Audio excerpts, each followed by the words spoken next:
Welcome back to MGM, Music Maker, Teacher, Storyteller. Today I'm going to continue on with the Logic tutorials. This one, number 4, is about creating a track for a student to rehearse with. We're going to be using a Bach chorale as reference material. It is Erstanden ist der Heilige Christ. Now it is a Bach chorale number 305 in 3/4 time in the key of F major. It's only about 12 bars long. And we are creating the track for a virtual soprano who needs to be able to rehearse to prepare this for a church service, a cantata, whatever. And so as we continue on, just stay tuned and we'll talk generally about how to create this track. And if you're like me and not a particularly good piano player, how to use Logic to overcome whatever deficiencies you have as a keyboard. So here we are in a screen recording, and I'm going to go over to the left side and I'm going to choose Logic. I'm going to open Logic.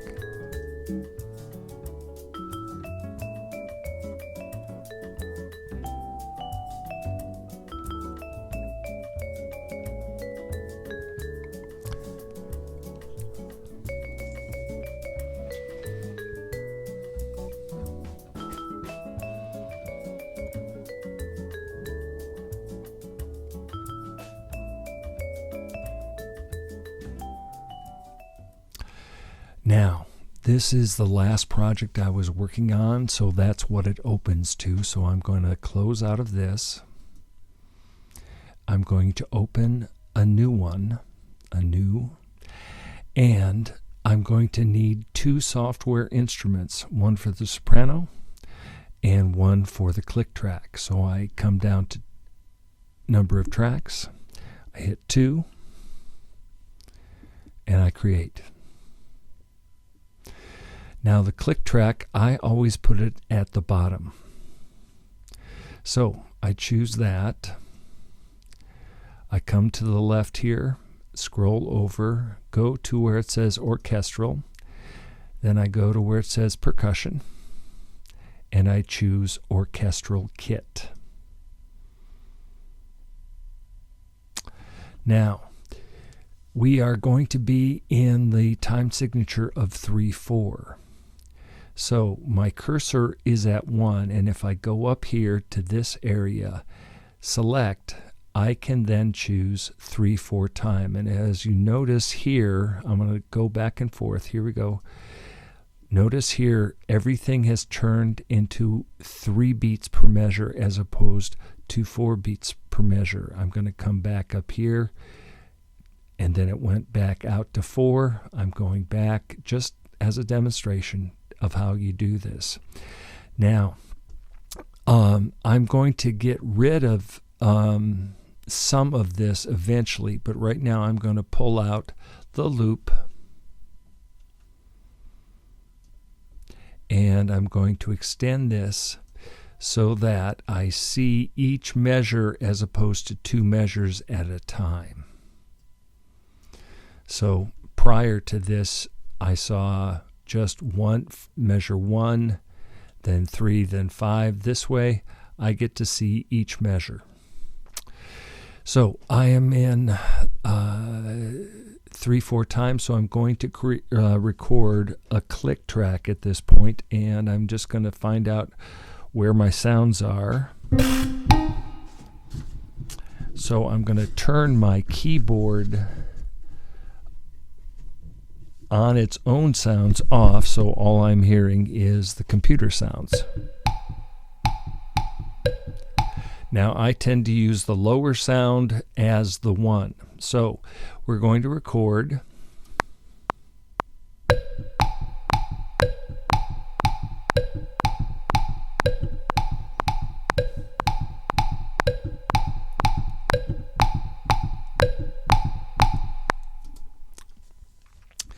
Now, I just recorded 8 bars of tempo blocks, and I'm going to quantize it. I did a pretty good job, but I want to be sure.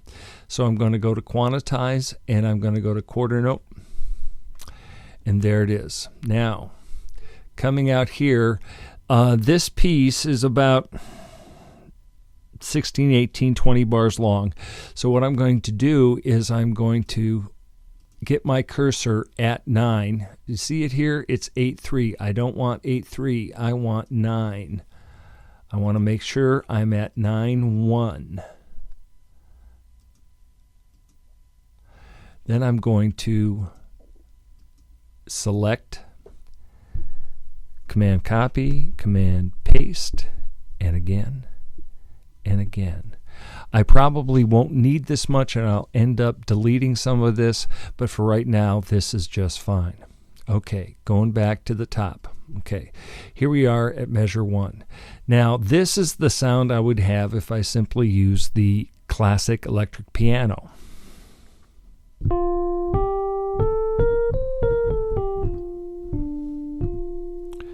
Now, that's okay.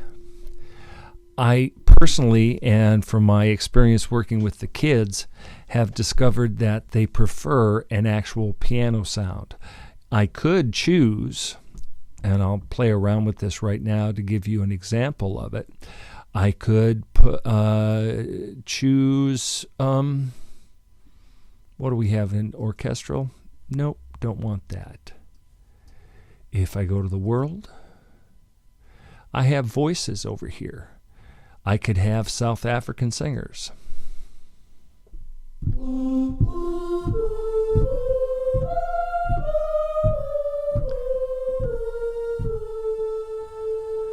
And that might have real value in terms of being able to, sustain longer pieces where you have lots of half notes and tied lines across the bar line. For our purposes today, I'm simply going to use a piano sound. So I'm going up here, back to the beginning where I have piano, and I'm going to choose a Steinway Grand. And so, now, the thing you have to remember about the kids is that if you start playing on beat 3 of measure 1, they're only going to have 2 notes to become accustomed to the timing of it and how fast the tempo is going. I typically will scroll out to measure 3.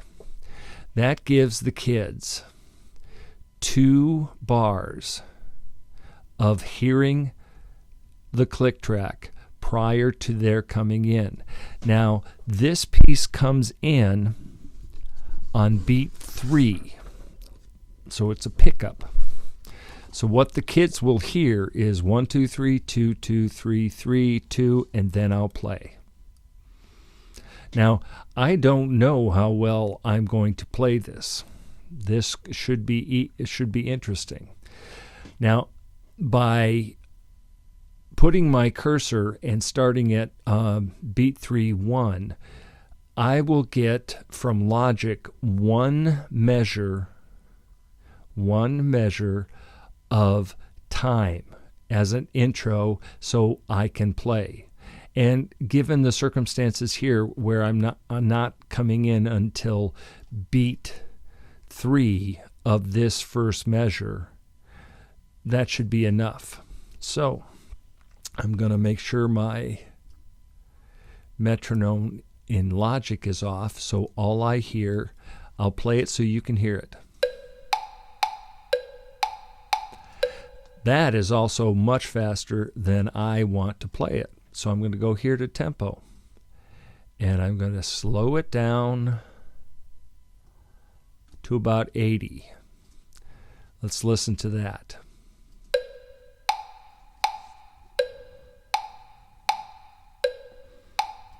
Okay, now that is something that I can reasonably come up with the goods on. So, return,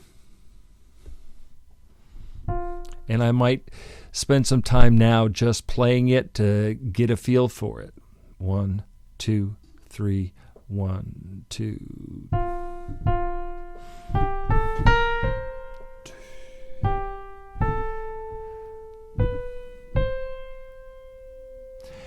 Now, as in almost all Bach chorales, there are fermatas. And what I have chosen to do, and this is my way of dealing with it, is I just add a measure to that. So I'll play it and talk you through it as I go. 1, 2, 3, 1, 2. 3, 1, 2, and 3, and 1, 2, 3, 1, 2, 3, 1, 2, 3, 1, 2, 3, 1, 2, and 3, 1, 2, 3, 1, 2, 3, 1, 2, and I'll add another, and then continue on. And I hope that makes sense to you. It just gives the kids the notion that this, when there's a fermata there, they're not going to stop singing right away. Okay, so here we go. Let's record something and see how it goes.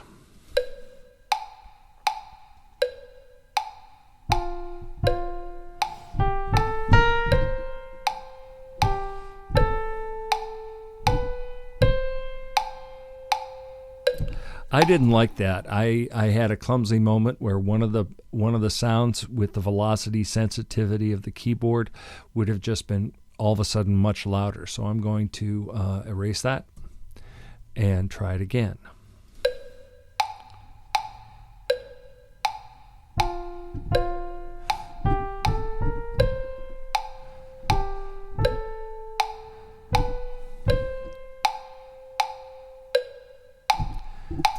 Now, what I did was stop so that I could show you how to punch in. So sometimes you're going to be playing a piece you've never heard or that has things about it that are more difficult. Play as much as you can and then stop and then punch in. So watch me. I'm going to go up here to measure 8, which in this chord, 1, 2, 3, 4, 5, 6. 1, 2, 3, 4, 5. This is my in the piece measures 6. So I'm going to go to 7. I'm going to go out to 7 so I hear that fermata, and then I'll come in after it. Okay, here we go with the punch in. 3, 1, 2, 3, 1, 2.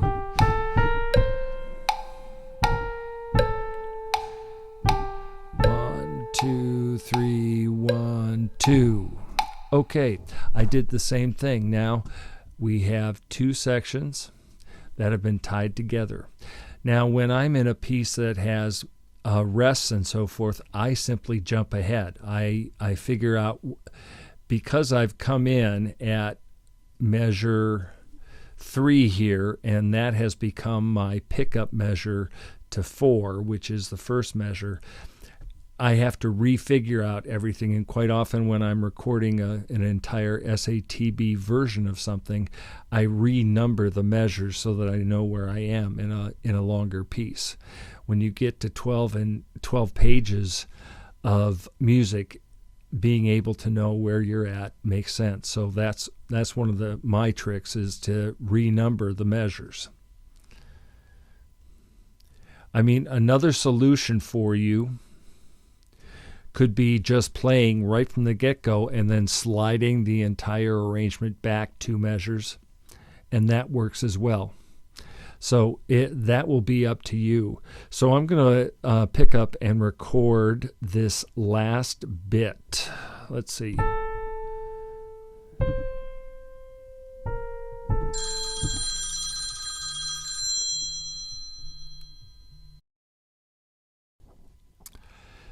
Okay, continuing on, we're getting to the last 8 bars or so. So let's see what we get in this next section. Okay.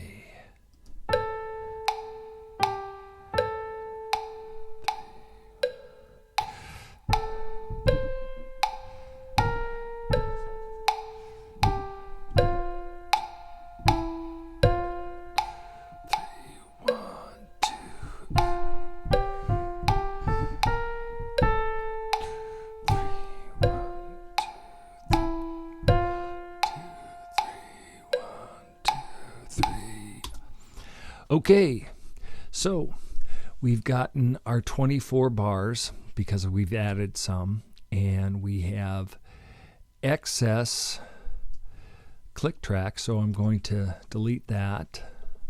I'm going to take this section and slide it back to about 25. I'm going to...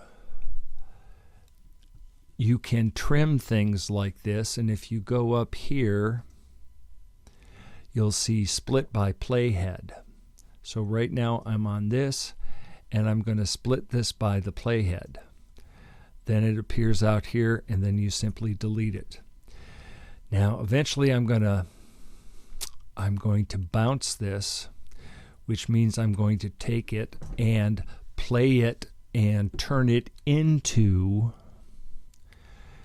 an MP3. It will also create an AIF file, which is an Apple sound source. But I want to play through a number of different sounds here that you might choose. Let's first of all listen to it as the Steinway Grand. Oh, and we have to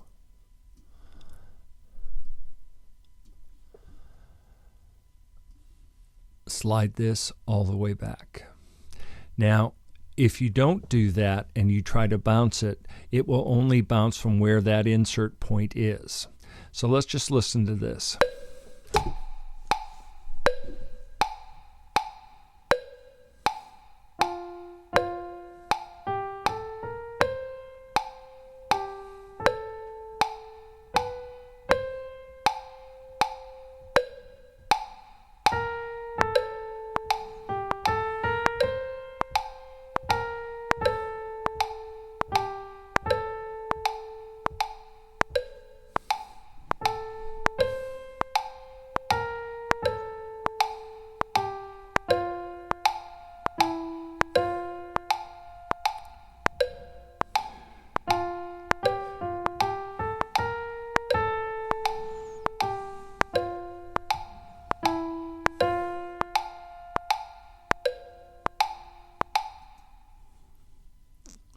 Well, one of the other things I heard was the metronome, and it was clicking while it was being played, so I don't want that in the final version. So the only click you're going to hear is the click track. Now, that was a piano sound. Now, Logic Pro has hundreds and hundreds and hundreds of sounds.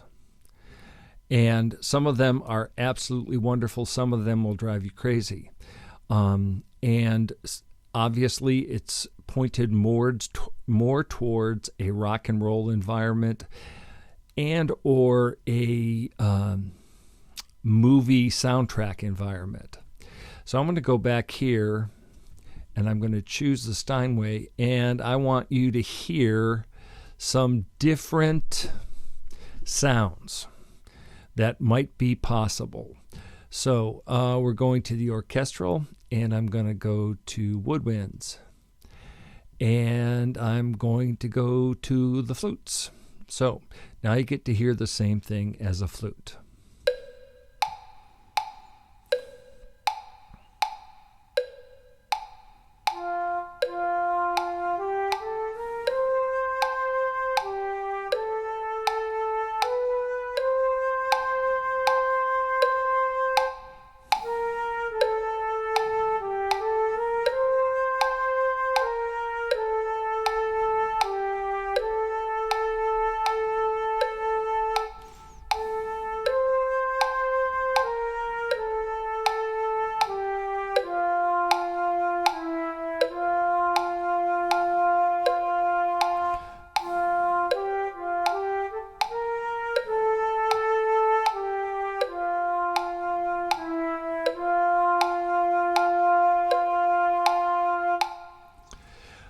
The flute sounds in this particular program, Logic, are really, really pretty good. Saxophones are, that's a harder one to be able to manage. Coming back, let's see what we have. It's interesting to look through these. And there's another place to look as well. If we go to EX24s and we do this, the sound generator comes up, and then you have acoustic pianos over here, bass, drums and percussion, keyboards, electric pianos, mallets, pop strings, guitars. It has all of the GarageBand sounds, Mellotron, Japanese traditional, Chinese traditional, textures, world sounds, more textures, orchestral. It has a church choir. Let's listen to a church choir.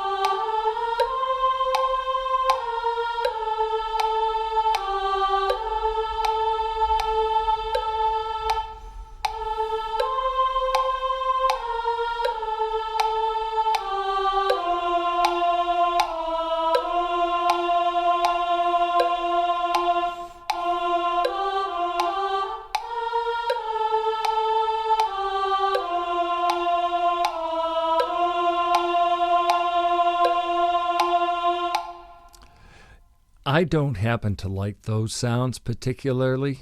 It's not something that I find helpful, and my experience with the kids when they've had to listen to that, it's just a tad odd.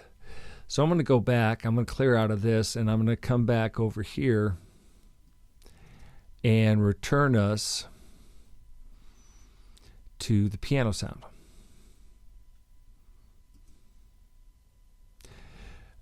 Now, the one thing I haven't done, which we talked about in creating a click track, is I have not quantized this. Now, if I quantize, most of it's in half notes and quarter notes, but if I do quarter notes, it kind of defeats the eighth note runs in there. So I'm going to quantize this to an eighth note.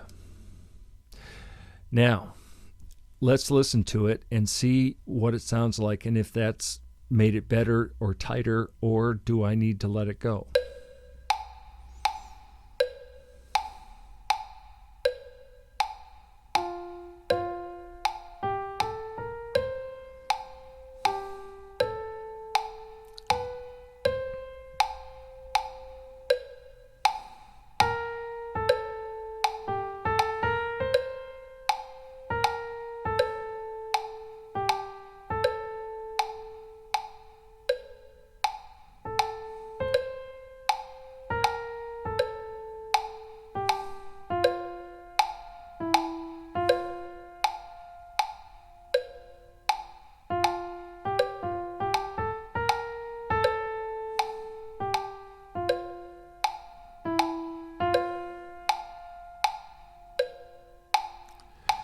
Now, if you were wise, you heard the problems I had with the paste up of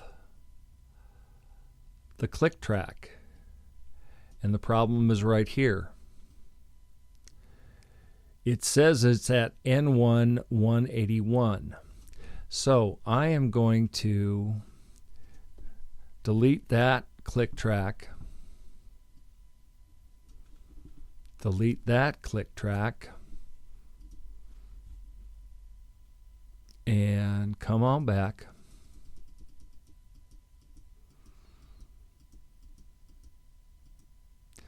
Now, that's a real 9-1. 9, measure 9. Now, I'm going to copy this so you can see it. Now I'm going to paste. Back that up one.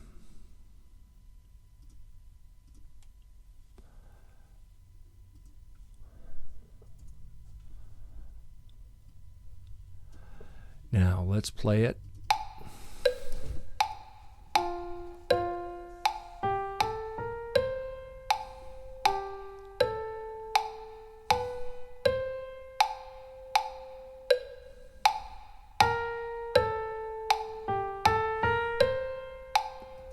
And everything's come back and now is in alignment and is playing right on the beat.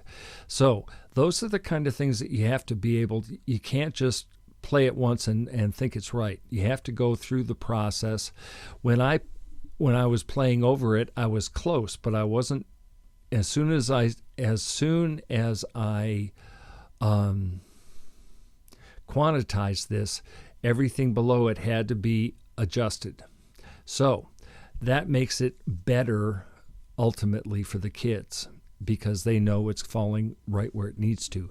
Now, if I double click this, down here, what occurs is what's called the piano roll. Now, this is a way to edit notes via a piano roll. However, I find scores easier. Now, if you were in a recording environment and all you ever did was, I need to find that bad note and just edit it, it might work much better to be in piano roll. For me, the score works because I'm always dealing with scores. Now, what I'm doing here is I'm scrolling back. Now, what you see down here is the drum line, the click track. Here, you can compare this to the PDF of this particular chorale, and it lines up pretty much verbatim, note for note. So if you had to rewrite a part and give a student a different way of looking at it, or they lost their part and you had played this in, this would serve for that. Okay, so I'm going to double click score and get out of there. Now, the final thing to do to get where you need to go, to be able to have something you can send in a text or in an email, is you come over here, and this is the master. This is the level of the click track. So if I go here, watch this little area, this volume control right here. I'm going up and down, and watch it move back and forth. So this is a way to deal with volume, and this is a way to deal with volume. Now, this is the track that's highlighted. This is the master that controls everything. If I went to the mixer, I can show it to you. There we have the soprano track, and then if I wanted to create more tracks, I could have, and this is the click track. If I wanted to, I could go soprano, alto, tenor, bass, and then this master still exists out here on the periphery. So I'm going to get out of the mixer. Now, down here you'll see it says BNCE, which stands for bounce. It's a recording term from the 60s and the 70s and the 80s, and that's how they would create multiple tracks, particularly in recordings like Sgt. Pepper's. They only had a 4-track machine to record Sgt. Pepper's on, but what they would do is they would record 4 and then bounce them to one of the 4 tracks, and so 4 tracks would end up on one. And by doing bouncing back and forth, they created this intense level of and a variety of instruments in a very small environment of magnetic tape. So what we're going to do is we're going to bounce. But before I do that, I am going to save this. and we're going to call it Logic number 4. And I simply save these to the desktop, and then it's Logic number 4, and now I bounce. Now, the file format is going to be AIFF, but if you notice over here, I've also created an MP3 choice. The start time, measure 1, beat 1. The end time, measure 25-1. If this is skewed, make sure you're recording everything you need. We are not going to bounce this in real time. We're going to go offline because it's faster. And you want file type interleaved. So AIF, interleaved, MP3, checking start point, end point, offline, normalize on. So here we go.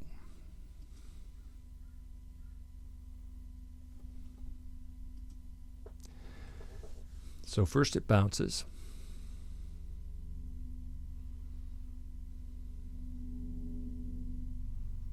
And then it converts to MP3. And we can close out of Logic.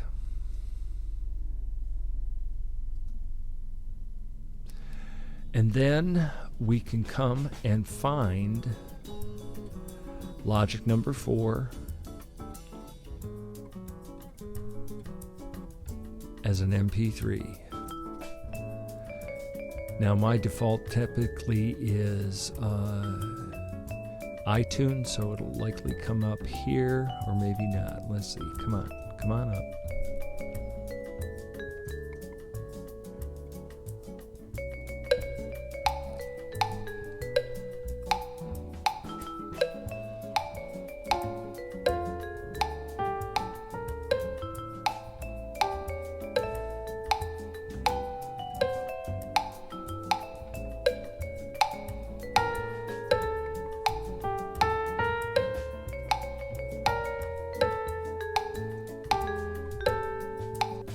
Okay, now from there, all I have to do is open up an email process and attach this to the email and send it to whichever section of the choir or individual in the band I want it to go to. Okay, that ends this particular lesson. Next time we're going to talk about adding more tracks.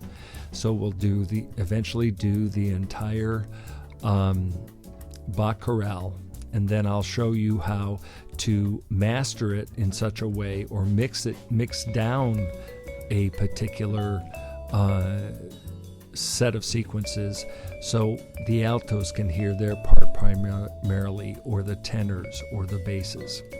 Thanks much. Have yourself a great day. Bye-bye.